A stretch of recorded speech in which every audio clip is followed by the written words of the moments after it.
fact that they're on this list does not in and of itself mean it will happen, because it has to go before town meeting. Absolutely. It has to come, do the selectmen have some control stopping it from before town meeting, or just open to town meeting? If somebody wants to do that. I would imagine that you could, well, of course, the selectmen always have the power to refuse to allow the article. The board also has to release it.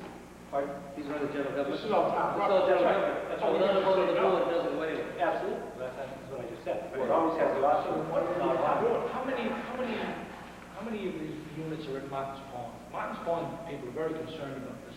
Yeah, well, they came into us to do it, and actually talking to Janet Curry, actually spoke to her today on the phone, said that people are satisfied with the way the list has been held down. Down to 3? Pardon, 3, I think that's just 3 left, yeah. 3? I think she might have spoken to you, should, Yeah, she did. Okay, then we're basically down to a reasonable number over there, and it's reasonably well spread out in town now, which is one of the things that you should do when you do a project like this. But again, the initial, when we had to start someplace, we started with the GIS maps, locating these parcels, and then culling them out by wetlands, size, ability to be combined, and so forth. Come to what we come to. Well, can I ask you a question? Sure. The question is that the history here, of course, is not good, right? I mean, the history is that anybody who wants to build affordable housing and the town needs it, you know, they bypass the town. That's right. That's right. Is this, you know, even in your talk, you made it sound like you're not positive that this will assuage that, stop that from happening. Well, one of the things that they require is that you have, that the state requires, if you're going to control what happens as far as 40Bs in your community, and we did this, we had to file a master plan. And we stopped it basically at one point by filing that master plan and identifying the areas where this type of housing would be the most appropriate. Then, of course, we came into the Berry Center thing, and so then all bets were off because we basically cleared ourselves with that particular development. Going forward, though, we still have that master plan in place. All of these locations show up on the master plan, so this is contiguous. There's no, so again, we still are afforded the protection that we were guaranteed when we filed that master plan. We were told that if we did this, if we agreed to reduce by a certain number of units, which of course, again, that all went by the wayside because we took them all off the table all at once for the Berry property. However, you know, we still, in 2010, we still afforded that protection. We still have a master plan, and we've taken it to the next step by actually identifying the parcels. This gives us a tremendous amount of control over what happens if one of those 40Bs comes forward. That's actually the basic concept behind it, is to be prepared. Lawrence, are these town-owned parcels? Yes. Or private? Your town-owned parcels. So we have the control anyways, just by not selling them. Absolutely. So why do we want to go through this exercise? Well, because I think what he's saying is that by creating the overlay district, we've basically shown the state and the bureaucracy that in fact we've got a plan in place, and it's a way of forestalling some developer to come in and buy some land somewhere else and decide to put a affordable housing. But do we have to let them buy from us? Can we prevent them? No, yeah. See, if you're short of a number, I don't understand. You can't say to them, if they come to us and say, we want to build in your town, we say, fine, here are the locations that we've selected, and here's our master plan, these are the locations that are selected. And if they say, no, we don't want to build in that area, we want to build over here, we say no. Yeah, but if they say, my question is, if they say, we do want to build in those places, then we have to sell the land. Well, Well, if you don't want to sell the land, then you need to take it off the list.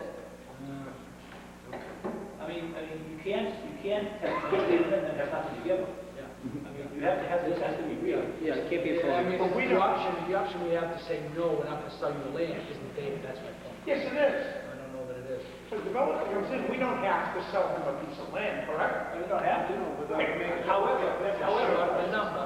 but see, if you don't, No, you don't have to sell. Joe, I think what he's saying is this. What this says is we've allocated places where we'll allow That kind of that kind of development.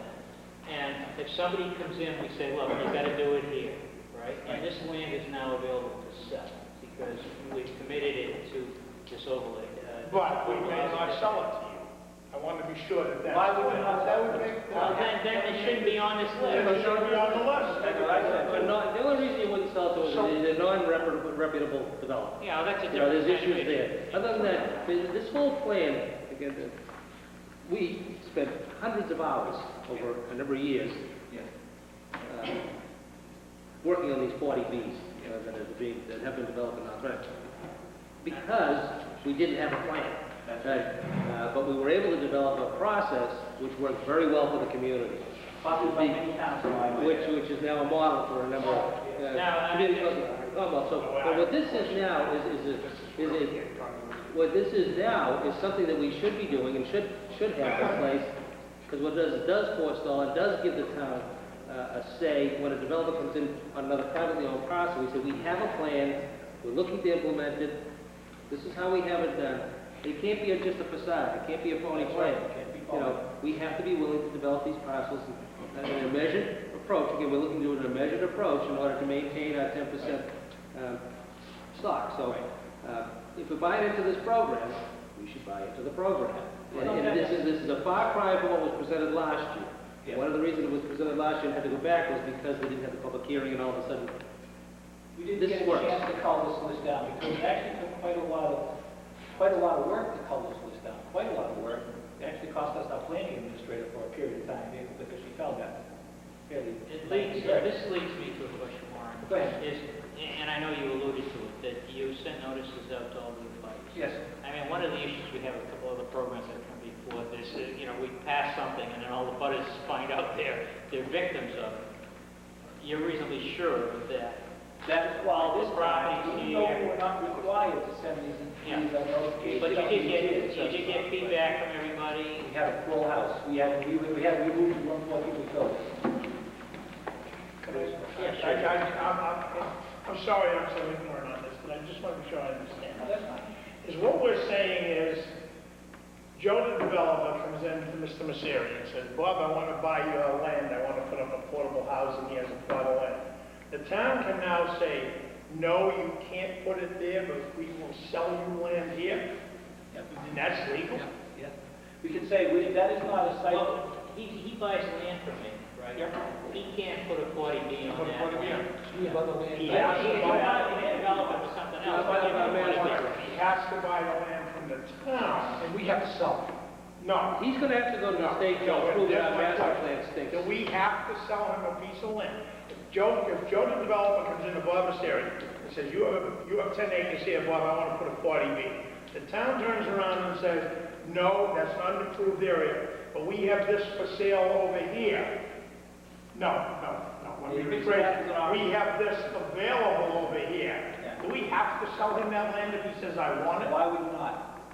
Because I don't want the 40B. Well, Joe, Oh, it's not. Well, first of all, okay, let me get back to the basic Wait a premise. minute, how sure are we of this number? Let me get it out right now. Let me get back to the basic premise. The basic premise of this is that at one point we're going to need some more affordable housing in order to keep us from being subjected to an unwanted 40B. Yeah. So what we've developed a list of 11 sites that are acceptable, and we've had public hearings, we've had our input, we've culled it down to 11 sites in this town that are acceptable for 40Bs, would be acceptable for 40Bs. Now, there are a number of restrictions in here based on the size of the lot, as to how many, what you can put in and so forth, but it's a very clear and well laid out plan that is acceptable to the state. Okay? So what that means is that by agreeing to these locations, okay, so basically agreeing to these locations, if a developer comes in, now you have to understand he gets his money from mass housing or from the other one. So that means he's already pre-approved. He's somebody that's probably a reasonably reputable developer. He wouldn't get his money, wouldn't get his approval. So we have these locations that we offer up to him to build this affordable housing. And if he comes in and says, sure, I'll take this one and this one, okay, we sell him those two. Because we've said, by virtue of this, that we will allow it in these locations. And none of the abutters objected to this. Well, they did at the beginning to some of the locations. No, I mean, none of them objected to your call down list. No, actually, once we called the list down, we had no other objections. So there was no objection? Nope. But it still has to go through the public hearing process, Joe. No, I know. And the other thing is, depending understand. on where we are with the number of units, we can say, no, we're at the limit. Yeah, we have- We put 406 units over there, we have to come up with 40 more affordable ones, because we need 10%, what we just added. But that won't be until 2012. This is 2010, don't come out until 2012. 2011 and 2012. 2012 is when we finally get subject to. Saying that controlling what's happened over the past bunch of years Yeah. by providing our choice of location We probably, versus in order to theirs. fill those, we probably only half of these sites would have to be used to bring us right up to date in 2012. Once you're at that level, you can shut it down. And then at that level, we can stop it again. Say, no, yeah, we have these locations, but we don't want any more right now. Thank you very much, go back in there. 5 years. So we're gonna wait. Don't move. Or next 7 years, whatever it takes. Vote on this? What?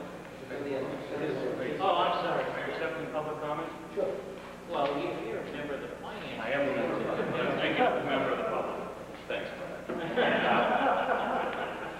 My name is Mike Kirby, I live on 4 Parsonage Lane. And I actually find this article objectionable for 2 reasons. And one is, while it's, I think, a well-intended attempt at being proactive, it actually is not necessary now. It's based on the premise that it might be necessary in 2010. So I don't see that there's a time urgency. That's not true. Well, didn't we just establish that once J.T. Berry is approved, that we've met our affordable housing obligations, and then... Based on the last Based on the- census, when our residents of the building, that's of our... But we're not going to, we don't have an obligation to do this until 2010. We're exempt from 40B applications until after the next census, is that correct? Okay, that was my intent. Important to get it in place before the issue Well, pops up. My second point, however, is though that it's also based on the premise that for this purpose of control, we're essentially saying that the town's obligation to meet its affordable housing obligations should be borne by, frankly, people that live adjacent to town-owned property, which I'm not sure what the basis for that premise is.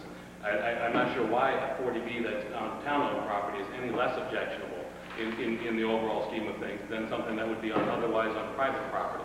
So really what you're saying through this is that the only place we're going to have, the only people that are going to bear the responsibility for meeting a townwide obligation are those that happen to live next to these prescribed plots. And I'm not sure how that, at the end of the day, we have the same amount of 40B obligation. Well, what you're doing is targeting them to specific areas, which I'm not sure necessarily accomplish what it accomplishes. And it takes assets that would otherwise be available to the town for potential other financial obligations that the town has, and essentially obligates them to this purpose. And I'm not sure why that's necessary or frankly prudent given our financial circumstances. Well, actually, it's not totally correct. It's not, it does not necessarily dedicate them to that. These parcels are still available for private sale by anybody that might come and make an offer on it. This does not take them off the table. If a neighbor comes in and wants to buy it, they can still come in and buy it. So it doesn't take that off the table. Also, these parcels are small enough where the impact would be minor. If in your scenario, they came to a parcel that was much larger and we didn't have anything in place, we couldn't stop them, and they put 100 units next to your house, and you can't stop them, They already you can't did. stop them. They already did. Well, I'm just saying that But at the end of the day, my point is, at the end of the day, there is no change in the amount of obligation that the town has with respect to the number of 40B units. It's still 10%, regardless of where they're located. That's right. So basically, we are proactively choosing to place them on town-owned parcels, which I'm not sure, frankly, the rationale for that. I'm sensitive, that's what I've been getting at, and I'm sensitive to what you're saying, but the problem with the way that it's meant to be put is that what we're trying to do is to offer some control to the town, and the only thing the town can control is land it already owns. You know what I'm saying? I mean, I hear what you're saying, but I also hear what he's saying, which is that if you're gonna control something, you can only control what you own. You can't control what you don't. It's spread out. I just gave you the locations of them. It's spread out, and there's one here, one here, one there, so there's no concentration of them hurting, impacting anybody any more than many of them would be a duplex, maybe 4 units at the most, and based on the size of the lot. So it's a pretty straightforward thing. It doesn't change the overall obligation of the town with respect But the other thing it does, it also provides us an opportunity to partner with developers of our choice. Absolutely. to develop the way we want it to develop, which is a huge benefit, as opposed to reacting to a private developer coming in with his plan and then having to kind of knock it down and knock it back, which we've been doing for a number of years. Right. So that we can actually take a